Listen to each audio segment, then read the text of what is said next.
सभी किसान भाइयों, दर्शकों को मेरा नमस्कार, आदाब, सत श्री अकाल। स्वागत है आपका हमारे यूट्यूब चैनल कृषि युक्ति पर। हमारे चैनल पर दी जाने वाली आज जानकारी आपको अगर पसंद आ रही है तो हमारे चैनल को लाइक, सब्सक्राइब तथा शेयर करने के साथ साथ नई वीडियो पाने के लिए बेल आइकन दबाना ना भूलें। पीएम किसान की इस श्रृंखला में एपिसोड 1 में आज हम देखेंगे अपने इस वीडियो में किसान भाइयों को आने वाली विभिन्न प्रकार की समस्याओं के पूर्ण समाधान के बारे में कि उनकी समस्या क्या है, वो क्यों हो रही है, कहां से सही होगी। इस तरह के सवालों की पूरी जानकारी हम अपने किसान भाइयों को देंगे आज अपने इस पीएम किसान की जो श्रृंखला है इसकी प्रॉब्लम एपिसोड से। ये पीएम किसान के इस पहले एपिसोड में आप सभी का स्वागत है। तो आज हम देखेंगे लैंड सीडिंग नो कि लैंड सीडिंग नो जिन किसानों के स्टेटस में लिख के आ रहा है उसका क्या मतलब है और ऐसा लिख के क्यों आ रहा है और ये कहाँ जाकर सही होगा, इसमें कितना टाइम लगेगा। इस लैंड सीडिंग से जुड़ी सभी जानकारी आज हम अपने इस वीडियो में अपने दर्शकों और किसान भाइयों को देंगे।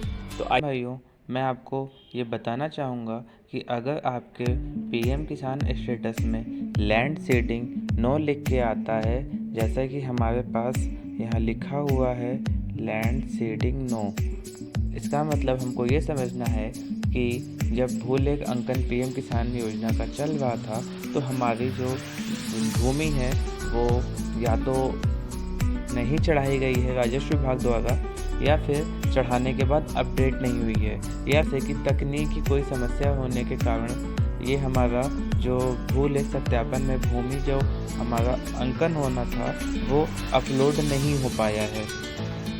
तो हम ये देखेंगे कि जो ये लैंड सीडिंग नो आ गया है इसके बाद हमें क्या करना है। तो हमने अपने पिछले वीडियो में ये आपको बता दिया है कि भूलेख अंकन में लैंड सीडिंग नो क्यों लिख के आया है। तो आइए अब हम देखते हैं कि अगर हमारे पीएम किसान स्टेटस में लैंड सीडिंग नो लिख कर आता है तो हमें क्या सावधानियां करनी है, हमें क्या गलतियां नहीं करनी है कि हमारी जो 12वीं किस्त है या 11वीं किस्त है जो अभी तक हमको प्राप्त नहीं हुई है वो हमें आसानी से प्राप्त हो जाए। अगर हम कुछ गलतियां छोटी छोटी करेंगे तो कहीं हम ये गलती ना कर बैठें कि हम अपात्र हो जाएं। जैसा कि 5 मोटी मोटी गलतियां हमारे किसान भाई जो प्रमुखता से कर रहे हैं उनमें पहले ये है कि वो सबसे पहले भूलेख अंकन न होने के कारणवश और कुछ गलत सूचना पाने के कारण वो लेखपाल के पास जा रहे हैं। लेखपाल साहब उन्हें ये कह रहे हैं कि मैं इस योजना में अभी कुछ नहीं कर सकता, मेरे पास दस्तावेज नहीं है। वो कृषि विभाग से जा चुके हैं, जो कि सत्य बात है। लेखपाल साहब के पास अभी के टाइम पे कोई दस्तावेज नहीं है जिसके द्वारा आपकी लैंड सीडिंग यानी कि जो भूलेख अंकन हुआ था सुधारा जा सके। एक नंबर बात। दूसरी नंबर बात, आपको तहसील या तहसीलदार साहब या तहसील के किसी भी अधिकारी कर्मचारी के पास नहीं जाना है।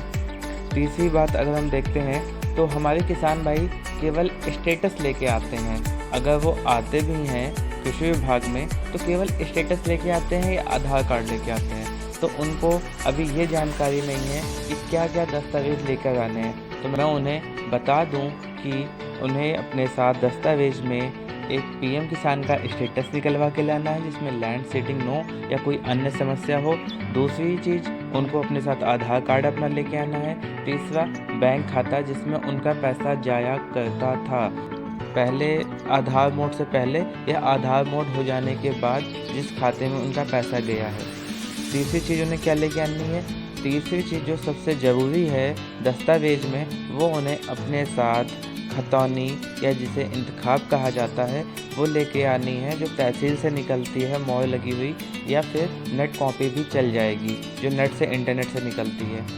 साथ ही जो गांव हमारे चकबंदी में लगे हुए हैं वहाँ पे उनकी जो खतौनी है वो ऑनलाइन नहीं निकलती है, तो ऐसे किसान भाइयों को अपनी खतौनी जो है लेखपाल से बनवा के प्रमाणित करा के तब लेके उसकी फ़ोटोकॉपी आनी है या ओरिजिनल लेके आनी है।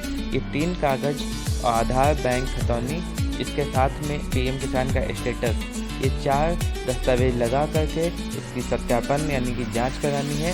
इसके बाद आपके जो कृषि विभाग के कार्यालय हैं वहाँ पे इस कागज़ को जमा करना है।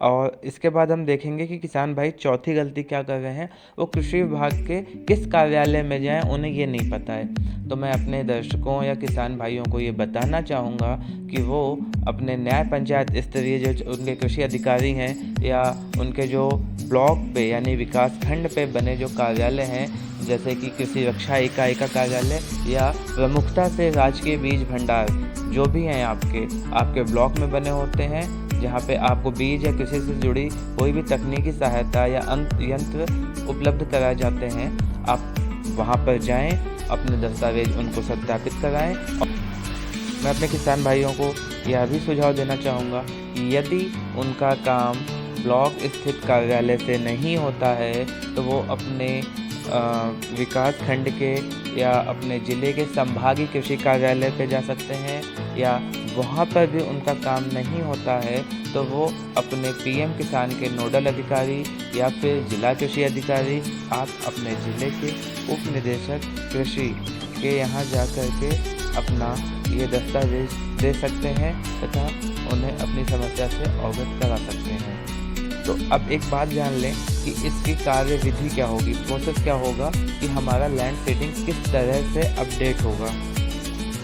तो हमारे बहुत से किसान भाइयों को ये भ्रांति है कि ऑनलाइन वो सही कर सकते हैं या फिर वो किसी वेबसाइट के थ्रू जा कर के इसको सही कर सकते हैं। मैं ये वीडियो इसलिए बना रहा हूँ कि हमारे किसान भाइयों को जानकारी के अभाव में भटकने के बाद भी उनको इस पीएम किसान सम्मान निधि में पूर्ण रूप से सहायता नहीं मिलती है।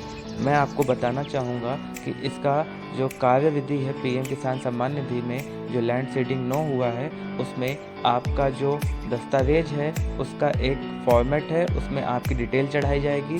वो डिटेल कार्यालय स्तर पे यानी विभागीय स्तर पे आपका जा करके अपडेट होता है। इसके अपडेट होने के कई प्रोसेस होते हैं, ये 1 दिन 2 दिन में अपडेट नहीं होता है, इसमें कम से कम महीने 2 महीने का टाइम लगेगा।